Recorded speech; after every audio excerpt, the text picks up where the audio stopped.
element of mental health struggles that you wish was more talked about in today's society? I've seen personally just you've used social media to talk about your mental health struggles, and I've appreciated that because I'm someone who, I will admit, I didn't know much about it before. But now that, and we'll talk about this a little later, but I feel like our younger generations are starting to kind of pave the way for more open discussion in mental health. Yeah. But you, as someone we kind of belong in the millennial age range, and I think we're still trying to like get into that groove of being okay with talking about it. What's something that you either wish someone asked you about more often, or you just wish was more talked about? Yeah. I think there's a couple things. Maybe they're a little selfish for like my own journey of like, I wish it was more accessible, or I could find more people talking about it so I would feel less alone.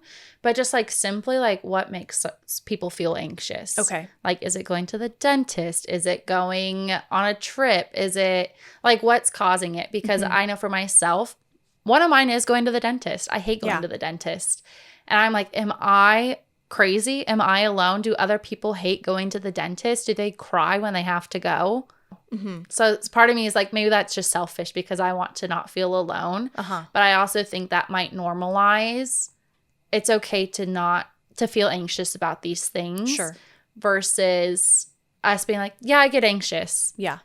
Well, what does that mean to you? Yeah. You know, and I think, yes, there's a wide range of anxiety and what different things can cause anxiety.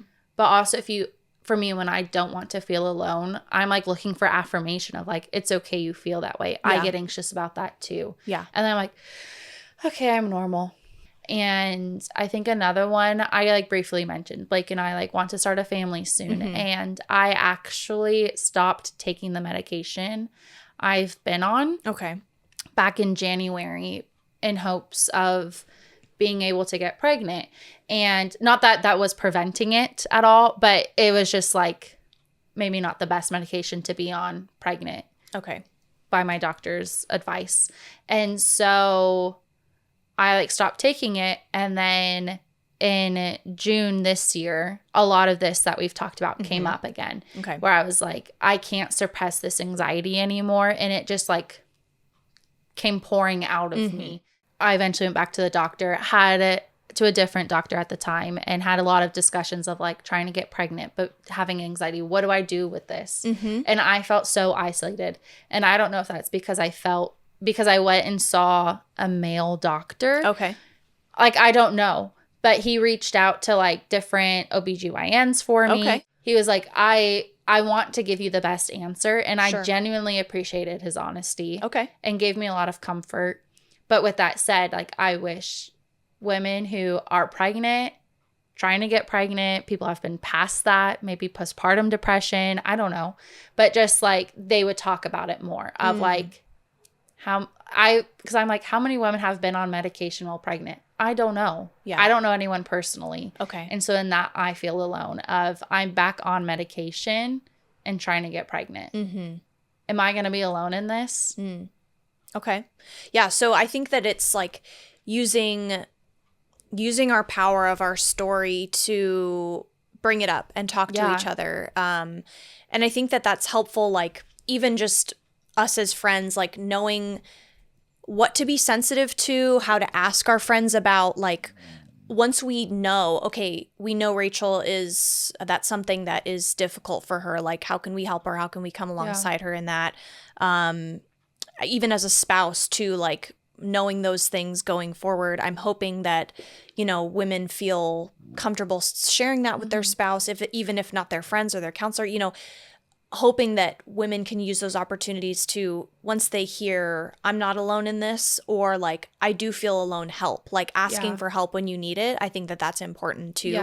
Now, Rachel, you've mentioned that you've had to navigate the complexities of finding the right medication, just like we're talking about, to help with your mental health and even deal with your allergies. That can also feel like a wilderness. Like there's so many options out there. And I remember your struggle with finding things that would work well for your skin and without giving it an allergic reaction. So how has your faith helped you to persevere through those challenges? I'm sure that as time has gone on, it's gotten hopefully better because you've been able to find things that work for you, but how has your faith kind of helped to propel you through those difficulties? Yeah. I mean, we didn't touch a ton today on my like allergies and whatnot, but I was basically like borderline celiac at the end of high school and all the way through college that I ended up being gluten-free for almost 10 years. You did, yeah. And in the midst of that, I wouldn't say one because maybe it was like the fad that I didn't necessarily feel alone in it, but I felt alone in the aspect of like, but this is real. Like I'm not doing it just for the fun of being on a gluten-free diet. It was like, I literally feel sick if I eat this and people not taking it seriously. Yeah. And then also I'm allergic to a lot of like topical things. And one of the biggest ones is fragrances. And so like as a woman, I'm like, I want to smell nice. I don't want to wear deodorant. I want to just have nice hair. And I like can't use anything. Mm-hmm. I'm allergic to all fragrance. And so it's like my laundry detergent, my deodorant, my shampoo, my conditioner. If I want to wear perfume, I have to be prepared for a headache all day. Like, but like something topical like perfume or lotions or whatnot, like I will literally get hives. And so sometimes when I travel, I like, part of me is like, I have my cortisone cream in preparation of hives from laundry detergents or whatnot. Yeah. When you have to succumb to anybody else's products, for sure. Yeah. And that's just something where I feel like instead of feeling like, woe is me, I've like had to be like, this is life and this is the card I've been dealt. And there's so many other ways like God's blessed me with things that it's like I can't complain necessarily. Like I get to travel. How exciting. Sure. Right? I don't need to complain about maybe having a body rash for a couple days. Like it might be itchy, but like I get to enjoy the things around me. And I think that we all got something in a way, you know, and if you don't have anything, God bless you. Like, I hope it stays that way. But when it comes to like, I guess the big picture of anxiety, family dynamics, allergies, marriage, babies, like trying to conceive, like it's just like part of me hates the phrase of like God's not going to give you something you can't handle, right? But part of that to me is like, but also like he knows what I can handle in this moment. And it might be hard, it might be challenging, and I'm going to be like, I cannot handle this. And he's like, you can, and I'm just stretching you and I'm pushing you. Finding our perspective on things and taking a step back and being like, what is God trying to teach us in this moment? And again, finding ways that we can ground ourselves in like his promises is a good example of that. And like you said, seeing a perspective of like, there are things that could be way more difficult to deal with, and you've dealt with difficult things before. So I'm sure at some points it's like, you know, I have a rash, but at least I'm not dealing with an anxiety attack right now or things like that. So I think it's like, seeing those tiny moments of relief is good too for like our moments of high stress in those times. And I think honestly too, like just speaking truth over myself, or like if there's times where I'm like, I don't know the truth, that like I've now had these conversations with Blake. If I ever say, I don't know the truth, he's like, this is the truth. Like building that army around me. Yeah. To like speak the truth over me. But I'm like, no, I really feel like a failure. Like I don't see how I'm not a failure. I don't know the truth. He's like, you're not a failure because X, Y, and Z. And like all perspective, but ultimately like also remembering the truth in our identity in Christ, I think has also helped a lot. Yeah. To then also remember to have the correct perspective. Yeah, that's great. Now, this one's just off the cuff here. Okay. According to a recent Gallup study, which I'll link in the show notes in case you're interested in reading it, a larger portion of Gen Z reports that their mental health and emotional well-being as poor or only fair compared to older generations. So what do you think has contributed to this shift in not only admitting it, but like the decrease in mental health? Social media. Okay. Yeah. And part of that is because I've been told that answer by my therapist. Sure. But I experience it myself. Yeah. And I mean, there's been several studies of like how has social media affected us. Yeah. And if you look at our grandparents, they probably have zero anxiety.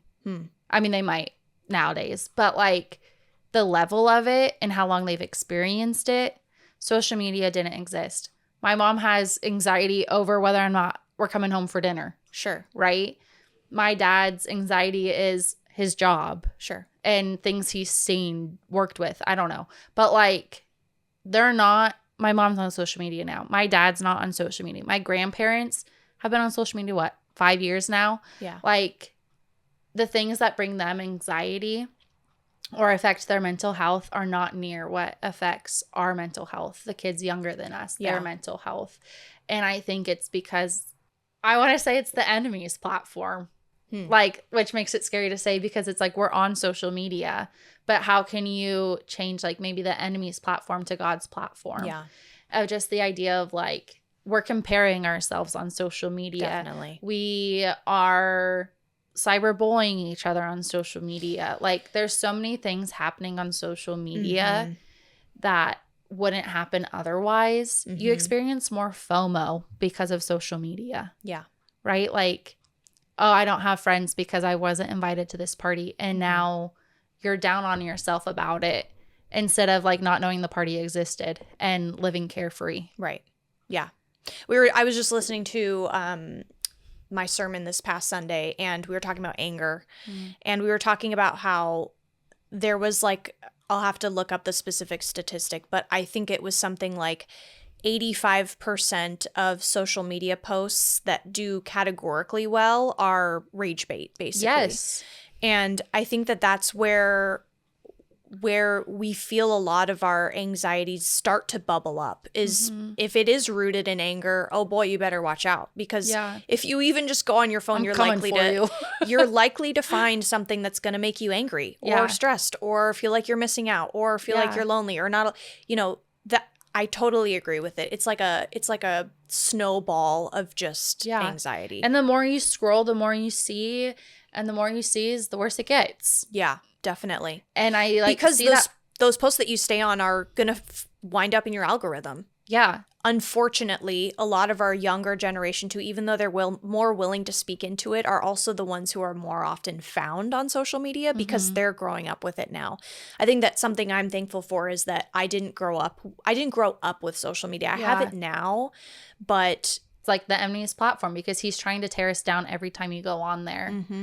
And I think maybe that's why when I've gone on there in the past, and Ariana mentioned that, like, I've used it to, like, try and talk about my anxieties and invite people into it with me.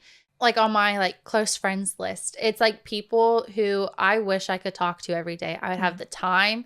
We could sit for 3 hours and talk. But that's just not practical. And so for me, if I go on to, like, my close friends list and I'm saying, like, I'm feeling really anxious and here's why, or this has been really hard in life, or this has been great in life, like, I want to share these things with you. It's because, like, these are my people that I wish I could share everything with, and I'm trying to share everything with, and, like, let them into the dark moments, let them into the bright moments too, and so trying to use that for, like, God's good and, like, glory of, like, I don't have to feel alone. I can communicate with my friends, but also, like, what am I consuming? I've, like, gone through somewhat recently and, like, deleted, like, unfollowed people or pages, whatever, that, like, I feel like aren't life-giving, or it literally sucks me further into social media. And I'm sitting on Instagram for 3 hours. Right. Like, how can I avoid sitting on Instagram for 3 hours? Yeah. I mean, something that Adam and I we haven't been good readers particularly, but this past Sunday, we, like, forced ourselves to sit and read for, like, 6 hours. And that felt like such a win. And I myself struggle with TikTok. That's, like, my social media doom scroll of choice. And I just have forced myself. I think it's been like 5 days that I haven't opened it, and I haven't needed to delete it. Yeah. If it were my choice, I wouldn't. I remember back in college, I chose to delete social media when Adam and I had broken up. And that was super healing for me because I was avoiding everything that I was afraid to see. Yeah. And so I know that I do it for my good. Unfortunately, my job requires social media access. Right now it doesn't, though. So I've been trying to force myself to be in those situations where I'm not looking at TikTok or Instagram or anything like that. And I've felt better. Yeah. And doing things like that are creative or that I'm learning something. That's really helped my brain. I will admit, though, trash TV is still my form of like, okay, I want to turn my brain off. What can I do? I guess I'll, But I think if we try to at least mentally make a goal to like replace one of those things, I think that we're going to end up being better for it. And we're going to only end up eventually maybe getting rid of all those things and helping us to be more encouraged and more given of life if we just continue to practice those things. So why do you believe that younger generations are even just more willing to discuss it, whether it is on social media or whether it's with their friends? Why do you think that they're more willing to seek help or talk about it? Society for that generation, the people younger than us who are more comfortable to talk about addictions or their mental health or anything really,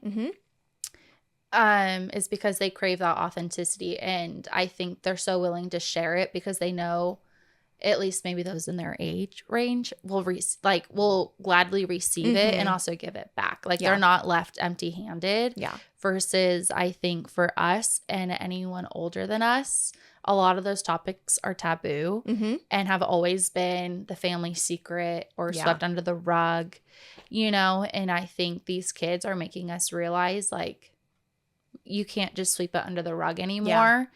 And I think people still try. Yeah.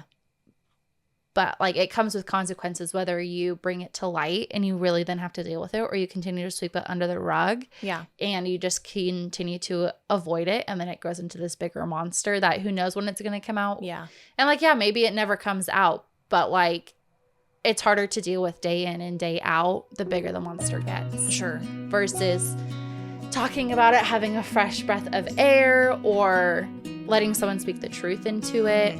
I think that's why kids are more willing to speak about it now is just they crave that authenticity.